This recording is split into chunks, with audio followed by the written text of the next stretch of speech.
one of the things that is very important on the road to happiness is to be around and connected to like-minded people, developing a community of like-minded people that you can network with in order to improve happiness, improve network, and overall quality of life. This next gentleman that I'm going to be bringing on to the show and having an interview with is a like-minded person that is very, very, very successful and will be continue to be successful. And I want to introduce him to you today on How to Be Happy TV. Stand by.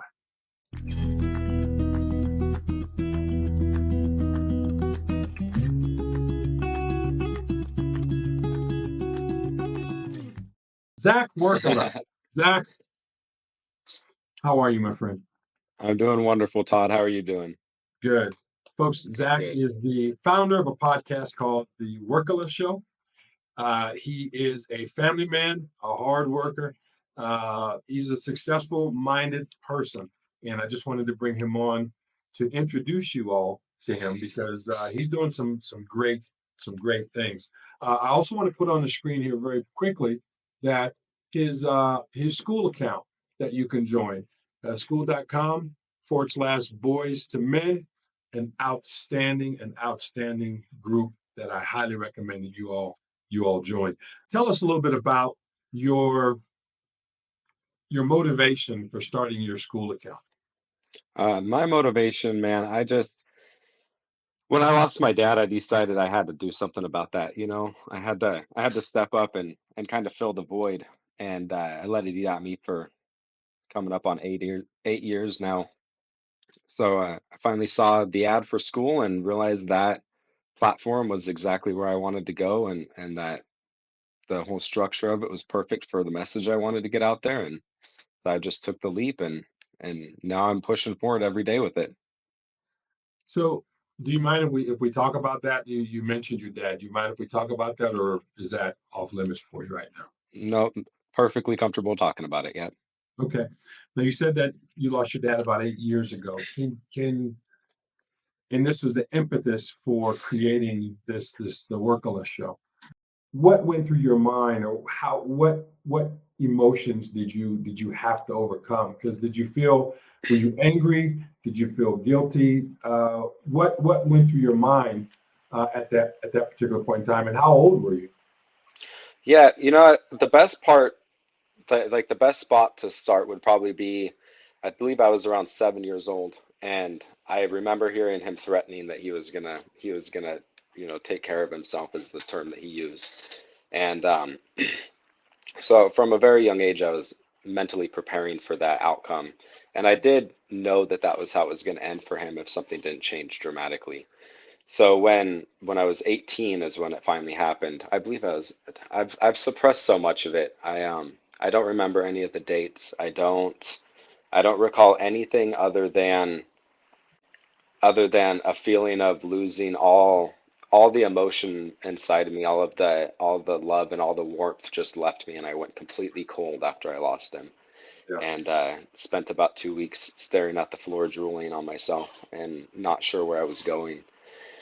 And I'm gonna interview my friend Brady in the future. Maybe we can talk about it a little deeper. He came over and spent 2 weeks with me every single day. Spent the night on my couch and just watched over me and took care of me. Yeah. And I came out of that just feeling like a shell.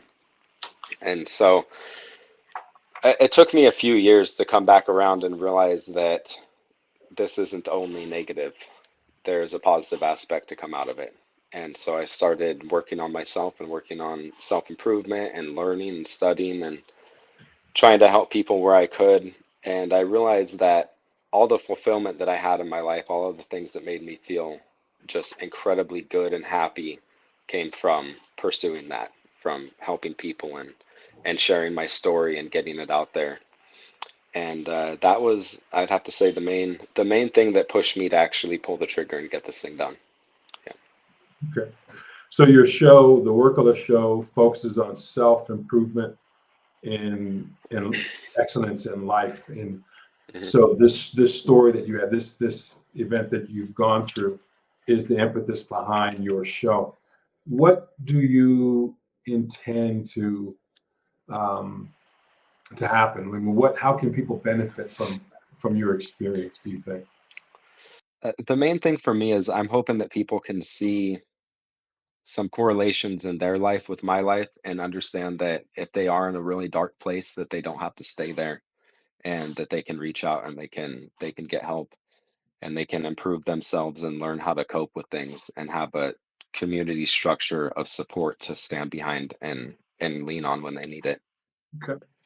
And so mental resilience is very important, is very vital. What other things do you do other than um, the mental part?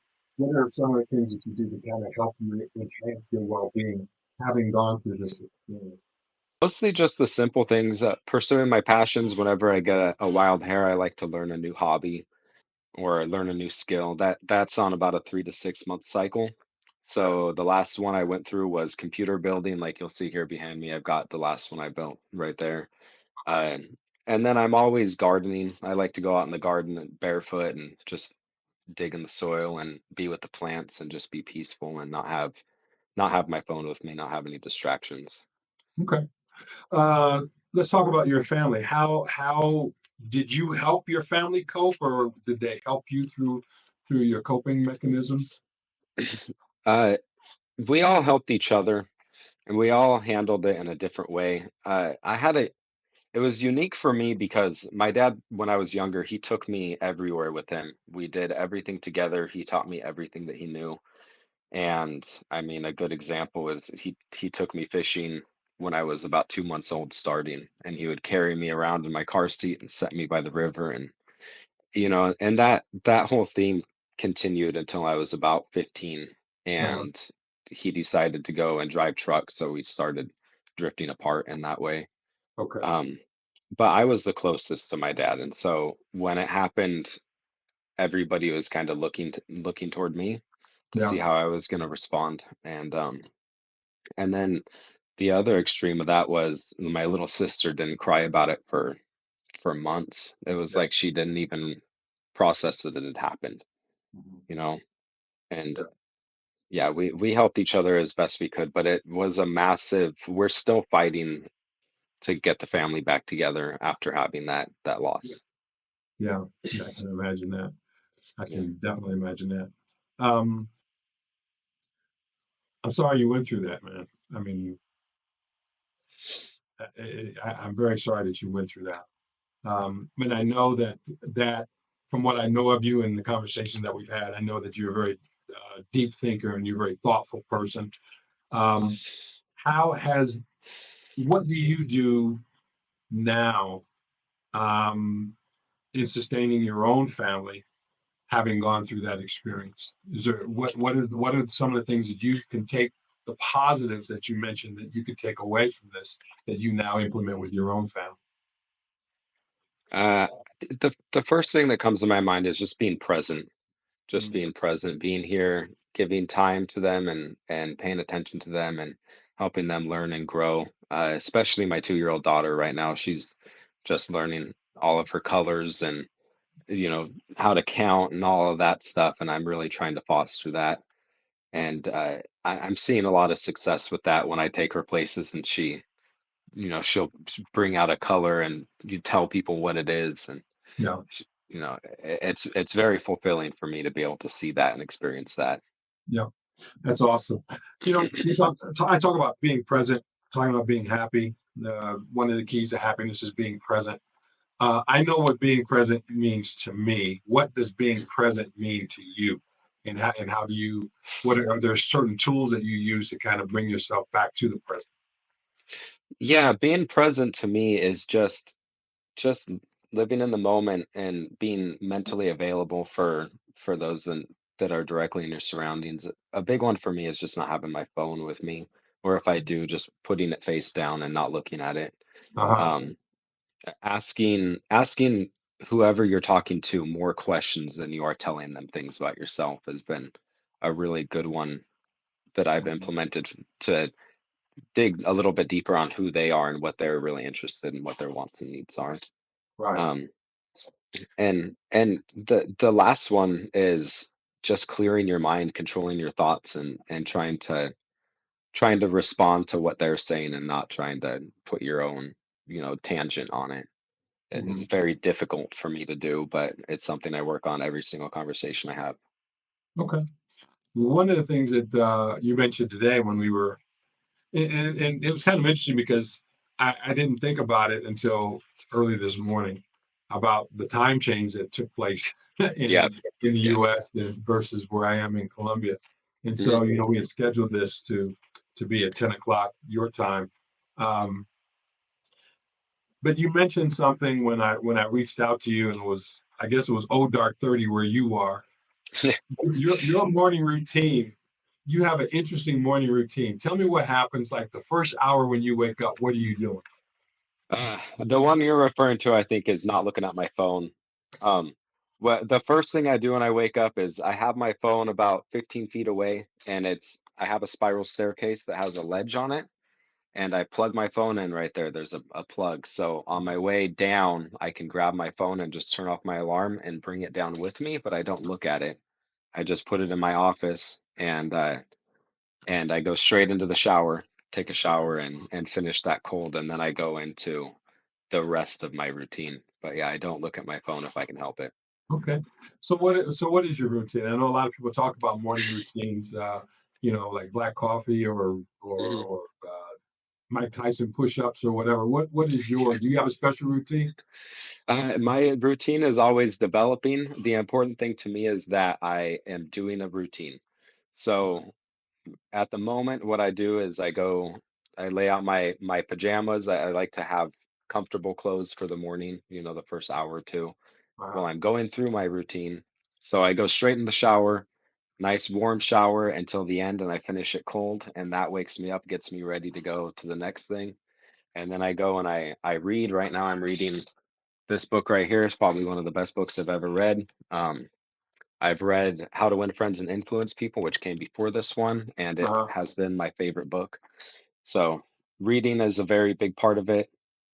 And then setting strong intentions for the day, envisioning how I want the day to go, envisioning my future and how all of the things that I'm going to work on today are going to feed into that future. Okay. And if I feel so inspired to write, I will in the morning. I tend to keep that to the before bed activity. Yeah. Seems to have a little bit more of an impact and a freer flow for me. Okay. So yeah. So it sounds like you do a lot of time blocking. Is that correct? I definitely try as much as I can to time block, and yes, I'm very stringent with it. If I tell myself I'm going to do the Pomeretto principle, right? So I Uh-huh. believe that's what it's called. 25 minutes on, 25 or 25 on, 5 off Mhm. is incredibly powerful. If you implement that, you can get 3 hours of work done in that 25 minutes because you're just racing the clock, and it's an incredibly productive, powerful tool. Absolutely. Absolutely. Absolutely. Folks, you see on the bottom of the screen, you see Zack's Cashapp, ZWIRKS68. If you want to support his endeavors, support his school account, certainly send him some love and some donations there in the Cash App. If you're interested in joining his particular school, it is at the bottom of the screen. Boys-2-men 9249 / That's his direct school account. And be looking out for the Workala, the Workala show, the Workala show, where he'll have his podcast. And I am fortunate to be the first one interviewing him before Yes. the Workala show. And so I'm honored, Zack. I appreciate that. Uh, Also, I appreciate the fact, Zack, that although you do live in Oregon, you don't follow the Oregon Duck football team who beat my Buckeyes. And so I'm very that that is not an issue for that. And Yep. folks, Yep. also, if you want to support me directly, that is my Cash App that you see there, which is the Life Coach Todd. And then also, I do have a school account you see at the bottom of the screen there as well. This school account is called the Happiness Mastermind Group. And so please support me in this as well. And with that out of the way, let's continue talking to Zack. Zack, You Yes. you you're a very interesting guy. And you're a very interesting guy because not only are you in Oregon, and I think you're one of the first people that I've met from Oregon, you Yeah. are a outdoorsman as well. But not just an outdoorsman, but um, you also have you build things as well, right? Yes. Yeah. Um, how do you juggle the nature guy versus the craftsman? How do you juggle that? I just don't think about it. I just don't. It's just something that I do. It just comes naturally, and I just take it each day at a time, and whatever I am doing that day. There was so many things that were ingrained in me when I was very young, and Uh, they just come so effortless at this point. I, mm, I that's how I do it. That's it. yeah. I don't know. I don't have any advice other than if that's what you want to do, just start doing a bunch of stuff. Okay. See what resonates. Yeah, I noticed that on your school account, you started a 100 push-up challenge. Yeah. What was the impetus behind that, and how did it end up for Well, I did not anticipate that most people would participate. I really didn't. I I just simply wanted people to engage and to try to participate and do their best. And what I found at the end of it, because I wanted to quit, I mean, everybody has their moments where they have to persevere through that little voice inside your head saying, "No, you don't have to do that." you? You there's no like nobody else is doing. You're the only one here doing it. And I didn't. I told myself I was going to do 100 push-ups a day. I was going to post a video about it, and that's what I did. And at the end of it, I just felt incredibly fulfilled and very just happy that I had done it. And I posted my videos and I got good feedback. And I have no idea who participated at this point. So, the school group is very young, and at this point, I don't know. I don't have great data on it at the point, but it's growing every day, and I'm developing it every day. That's awesome. Um, do you have any? Is this just you, or is your family involved in helping you develop this school group, or where are you at this point?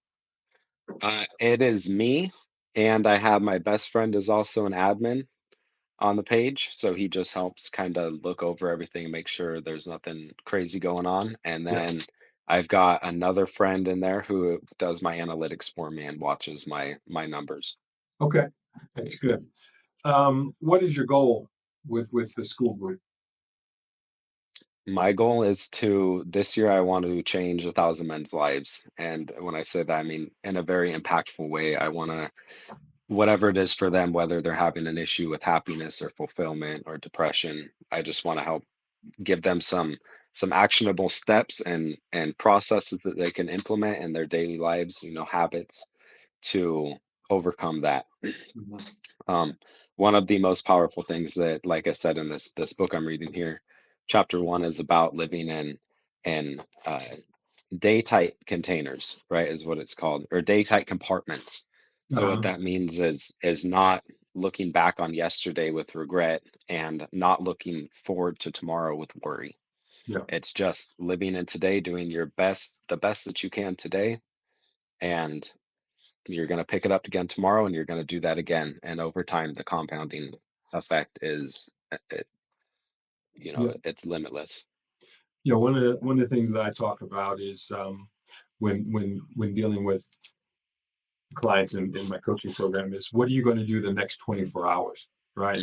Hmm. Because yesterday is gone, but so many people live in regret for what took place yesterday. Yeah. How do you not do that? Having gone through your experience in the past, how do you not relive moments in the past, but you stay in the present? I mean, what's the secret sauce behind that? Forgiving yourself. Explain that. So to go back the week that I lost my dad, and I told you I was standing in I was standing in my dining room and I was looking at our front door, had a glass window on it, Yep. and I was watching the light come through. And that's where I told you my body just went cold. All my Mhm. emotion left my body. And it took me about 2 years to get that back. Mhm. Um, I didn't cry for 2 years at all, not even a wink. I felt zero emotion, completely just nothing.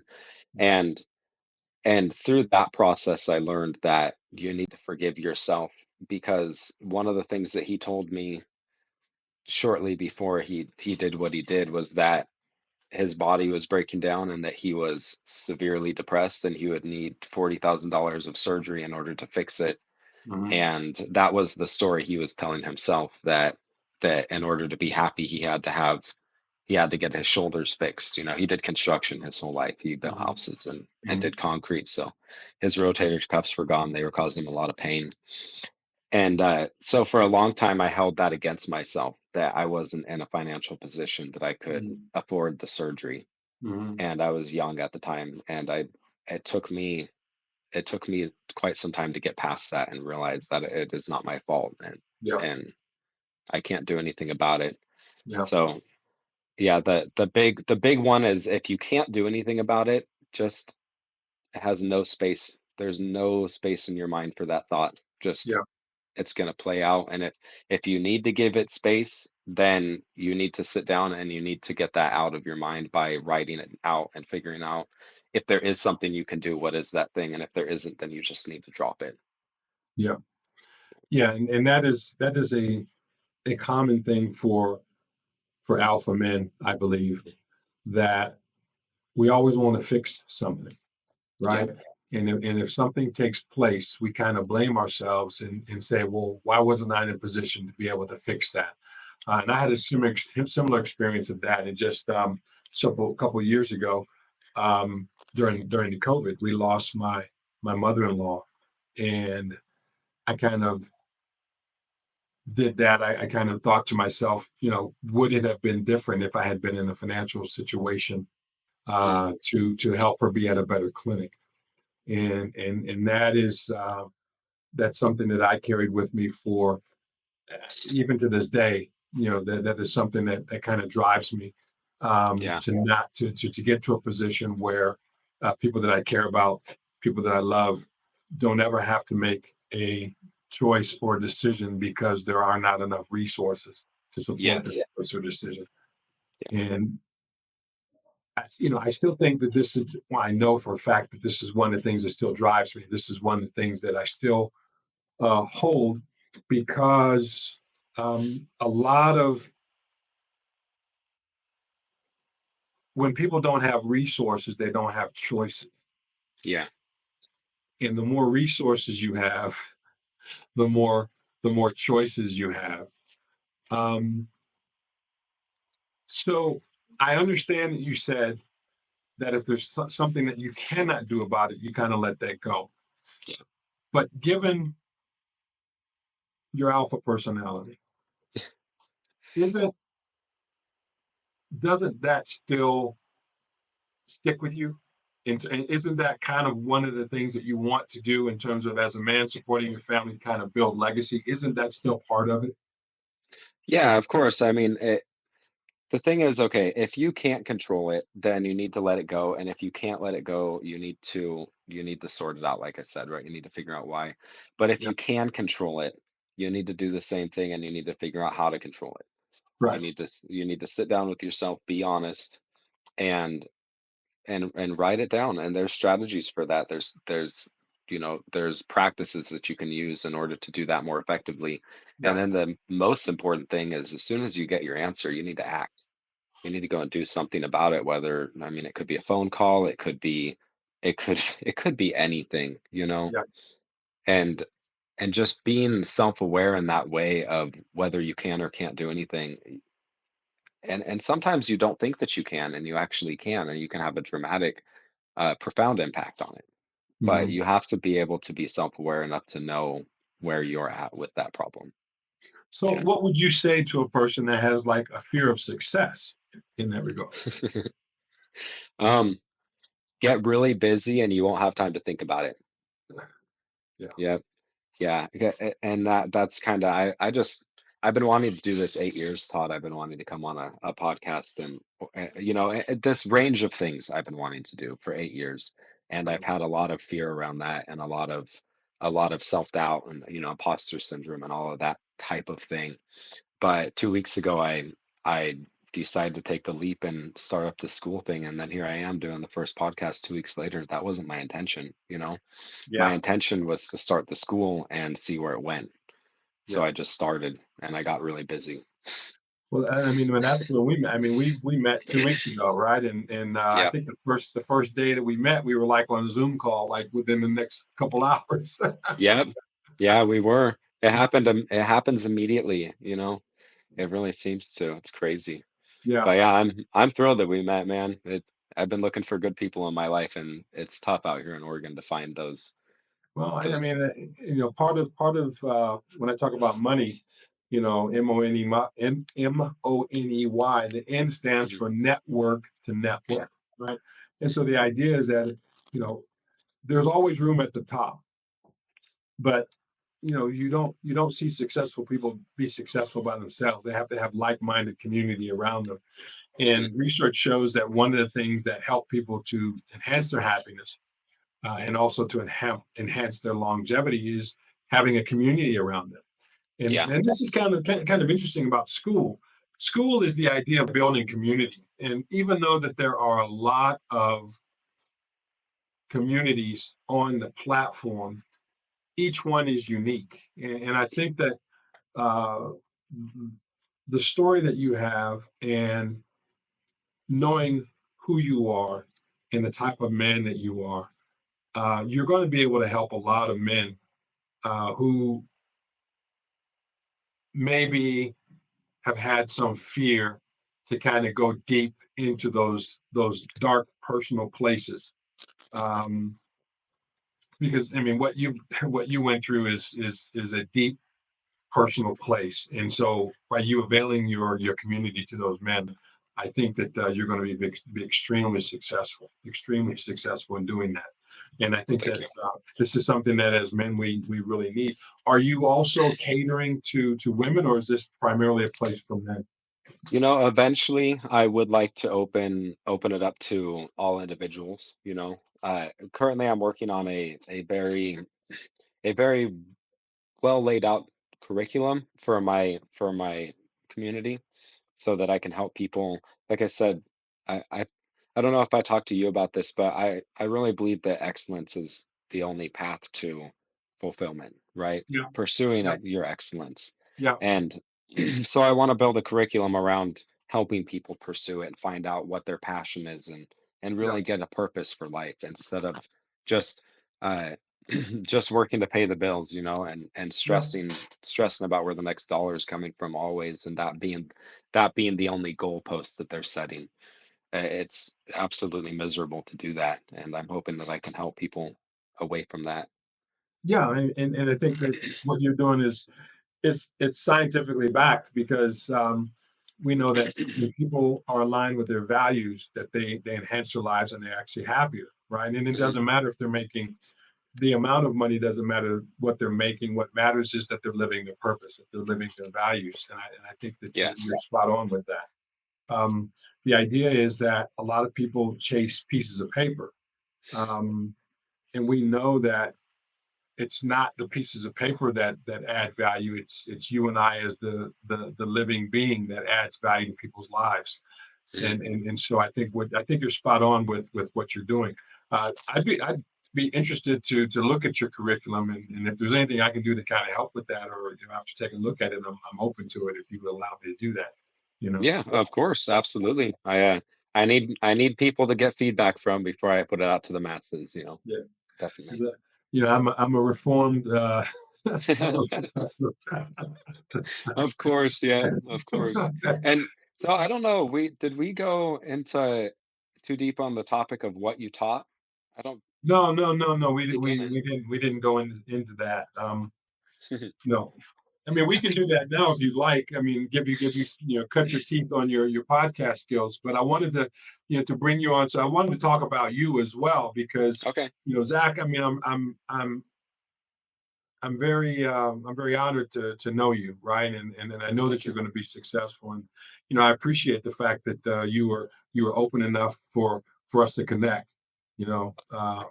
And I know that you're a family man, and that is extremely important to me, and that's part of my values. And you and I we're like-minded men when it comes to managing our families and being in the present for our families. And I really appreciate you for that, man. Well, thank you. Yeah, it's great to actually be in good company. Like I said, it's hard to find. It's hard to find nowadays. Yeah, yeah, So for sure, for sure. The world, especially what's going on up north where you guys are, man, yeah, North America. yeah, we got a pretty crazy week going on this week. Yeah, man, Yeah. and it's just unfortunate that you guys are going to be deciding who the president is on my birthday. Oh, really? Wow. Well, happy early birthday, and also I apologize.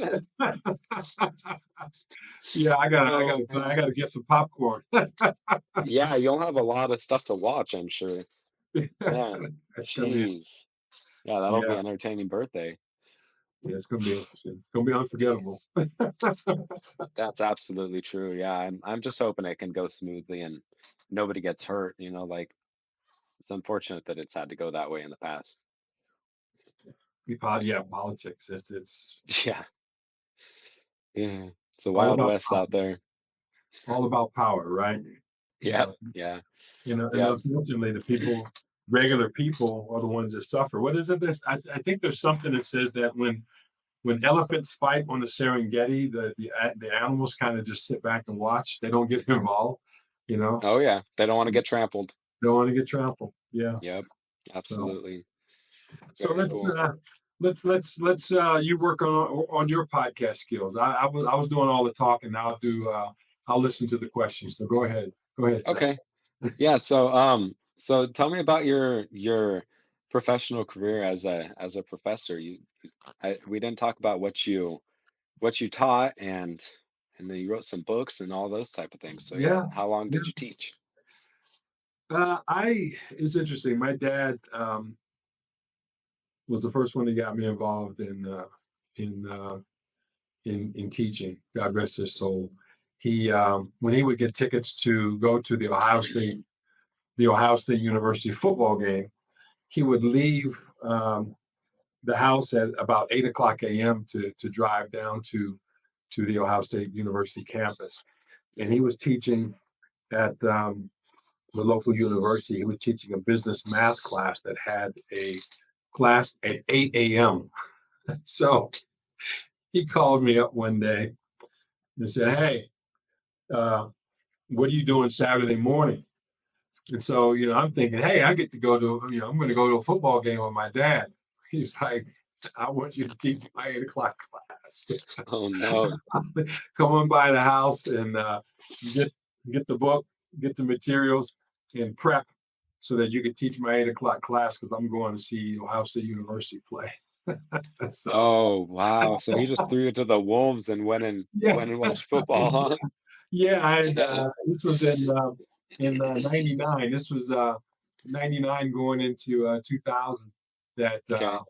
he uh, he had me starting to teach. And so I went to the business math class, and I'd gotten my master's degree earlier in '99, and so which afforded me the ability to go and to teach at the undergrad level. And so it stuck. I got the bug. It stuck, and so I've been teaching. I started teaching business and business math in 1999, and then went on to teach uh, business finance and investments, and went from there. Started to teach economics, and so economics is the thing that kind of stuck with me because I was following two individuals. Dr. Walter Williams was very influential for me, and Dr. Thomas Sowell. And those were two guys that I kind of aligned with politically and then aligned with economic thought. But the kind of economics that I teach is Austrian economics. And Austrian economics is more a behaviorist, a behavioral science, if you will. Okay. And it's economics is more than just dollars and cents to me. Economics is just simply the study of choices. And so the choices that we make in any one particular time will impact our future, right? And so we have to be very mindful, be very present of the choices and decisions that we make and how it impacts our immediate life and then how it might impact our future as well. So, long story short, I was teaching for 24 years, and I've done everything from, as I said, economics to business. I also taught the graduate level. I was a dean for a college of business in the Ohio market at one point, and I helped create the Jack Welch School of Management, which was later sold to Strayer University. And Jack Welch was elected or nominated or deemed the executive of the century back in the 80s and 90s or late 90s. So being involved with that process was very, very, very interesting. And I met Jack Yeah. Welch, and it was the second time that I actually met a multimillionaire. And Jack Welch was it was an interesting man. He was a very interesting man, very knowledgeable man, of Yeah. course, very successful. So, in answer to a long answer to a short question, and Yeah. that's my academic background coming through. Teaching for 24 years, teaching business and economics. Okay. Okay. Now, a question about Jack Walsh, real quick. Do you Okay, know if he was a reader? he was. Yeah. Jack Welch Yeah. was a reader. Yeah, Yeah. absolutely. And he spoke about that in all leadership. Leaders are readers, and because it's all about the attainment of knowledge. But see, one Yeah. of the misnomers that we have, especially in North American culture, is that they say knowledge is power. Yes. Um, Yeah. that Applied is knowledge. it's applied knowledge. It's the Yeah. application of knowledge which gives you power, not just simply knowing something. A lot of people know a lot of facts and figures, but how do you apply it? Mhm. Um, and there's something that's interesting that I'd like to add to that as well. There's causality and then there's correlation. Yeah. Something can be correlated, but something cannot be the cause of something. Just simply because you know something, right? It could be correlated to something else, but it may not necessarily be the cause. I'll give you a quick example. We know that crime rates go up during warmer months during the summer time period, right? Yeah. And we also know that ice cream sales increases during warmer time periods. And so, does the increase of ice cream sales cause crime? No, it's correlated, but it's not causality. It's the Yes. months or it's the temperature that is the Mhm. causality. A lot of times when we're watching media, they will give us something that's correlated, and then they say that that's the cause of it. That's not the case, and politicians do the same thing. Uh, with I'll use climate change as an example. Something may happen, and then they will tell you, well, the cause of it is human beings. Well, that is still debatable, right? Yeah. Because I heard volcanoes also cause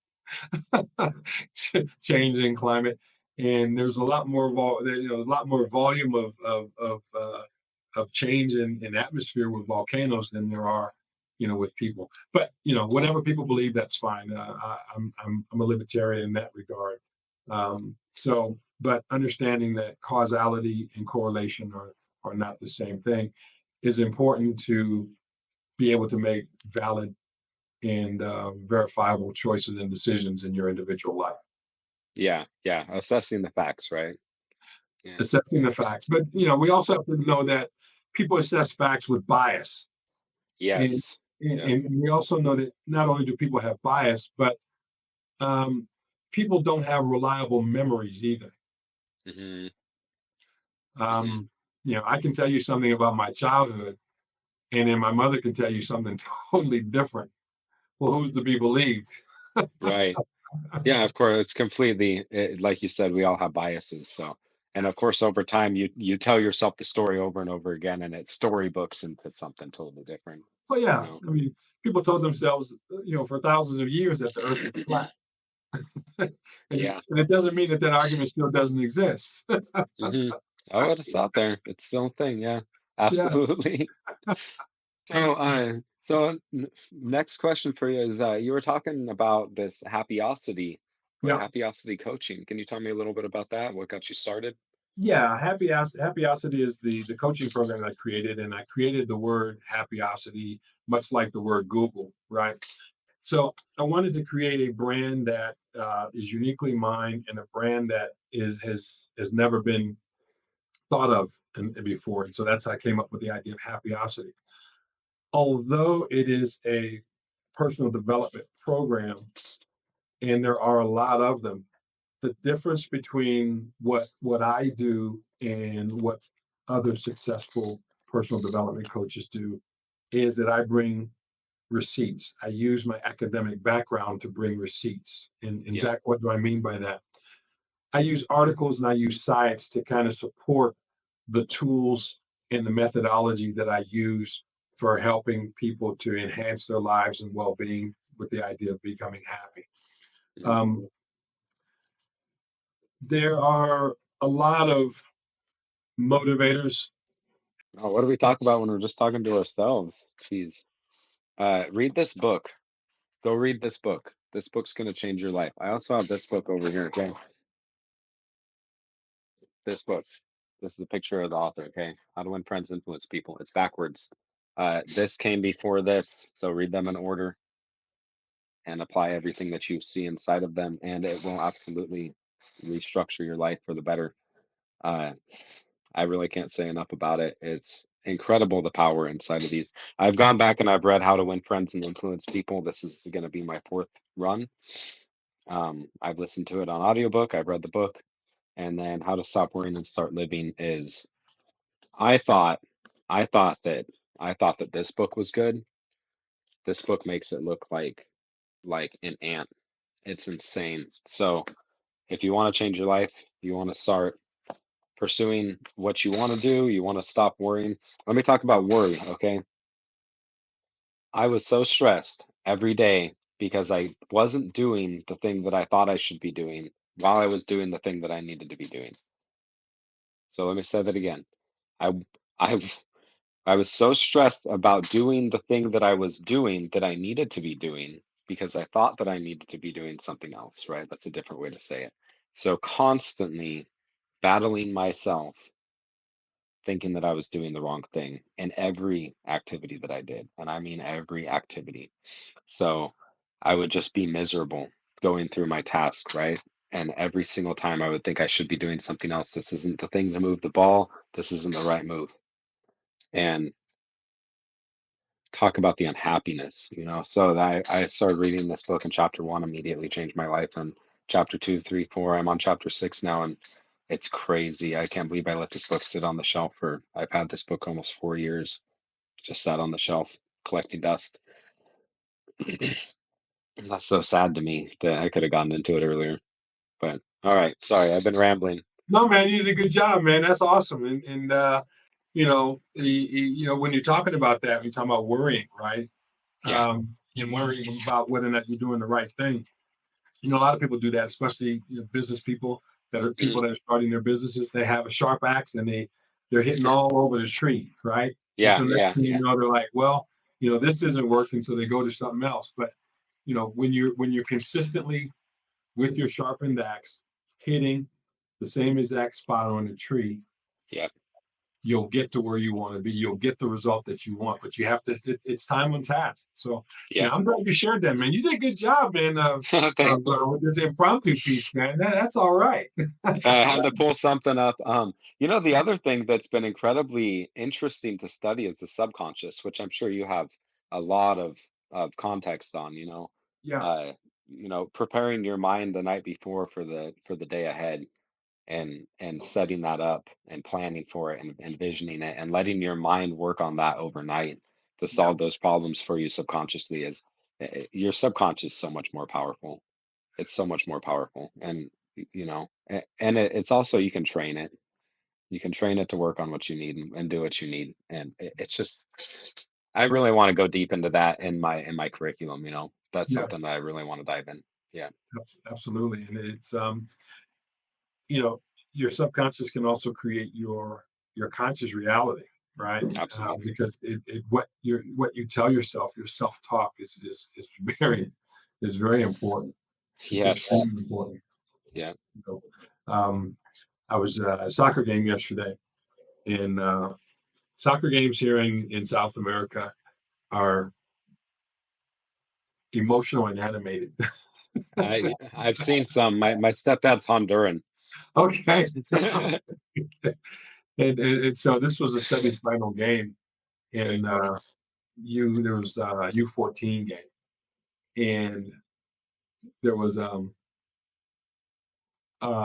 player that was on our select team that got fouled, and it was a very aggressive foul, and the father ran onto the field because he thought his son was hurt, ran into onto the field, and along the way, we'll just say he bumped into the kid that fouled his son, and I'm like, this isn't happening. Man, control your thoughts, people. Don't let You those thoughts come out. know, You gotta yeah, hold them in, man. there's a whole nother level of BS that has to be dealt with, right? So Man. it's like, and so kids are very emotional, and so as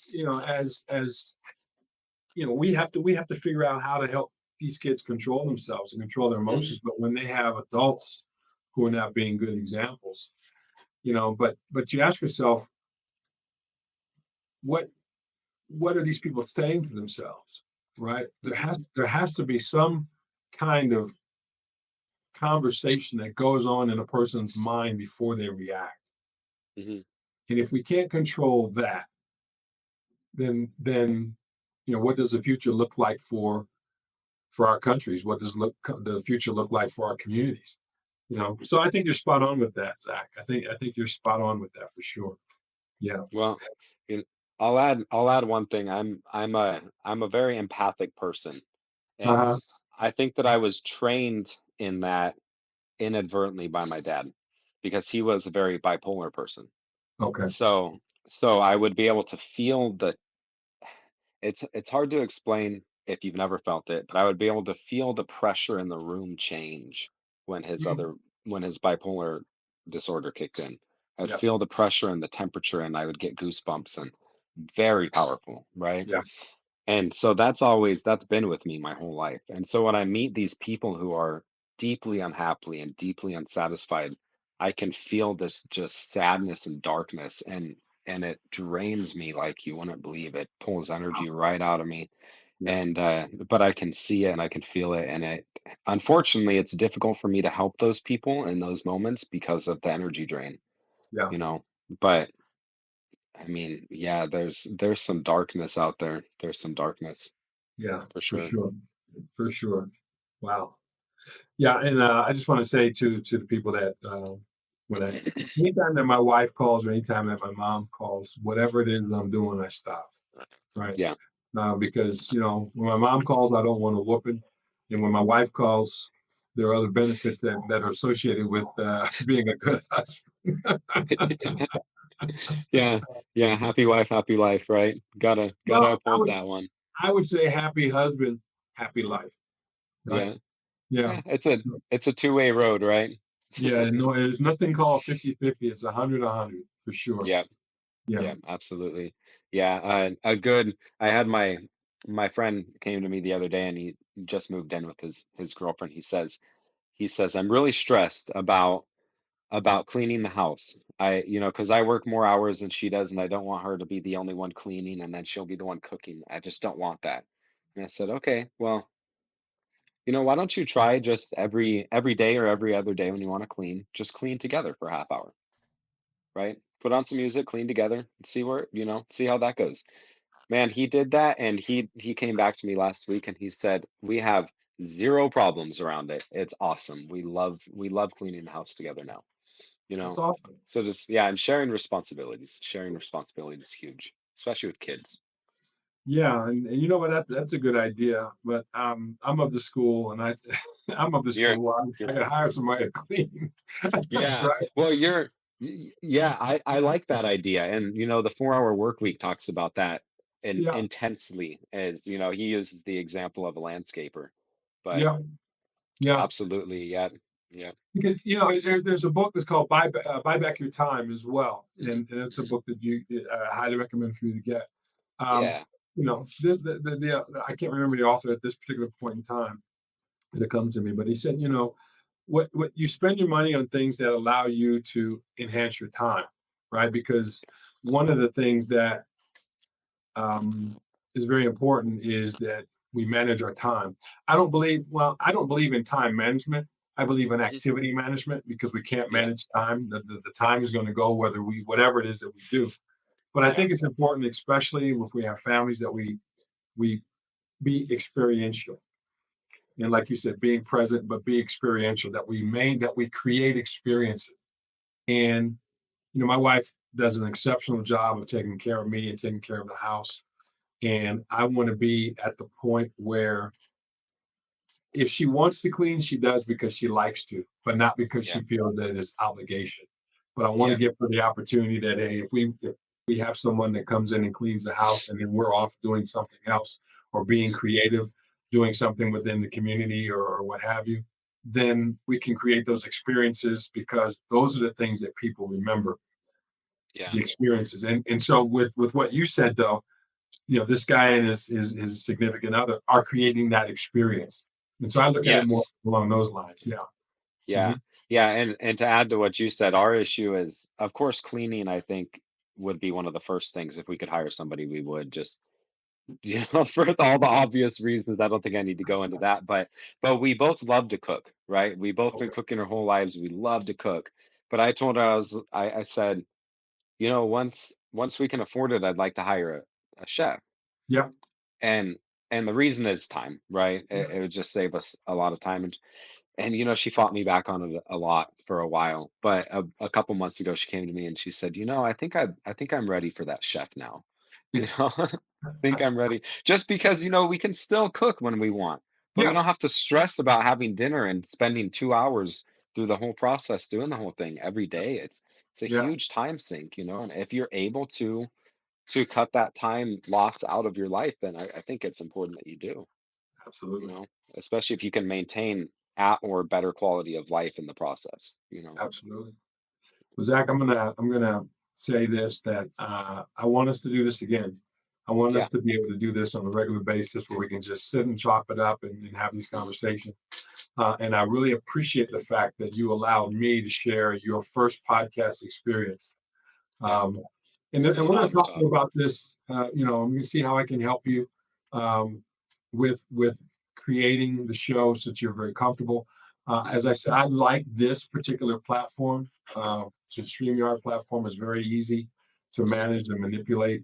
Um, and I'm gonna, when we're backstage or when we're talking later this week, I'll we'll have a Zoom call and I'll show you how this thing operates. And so, Okay. I want to support you in your success, my friend.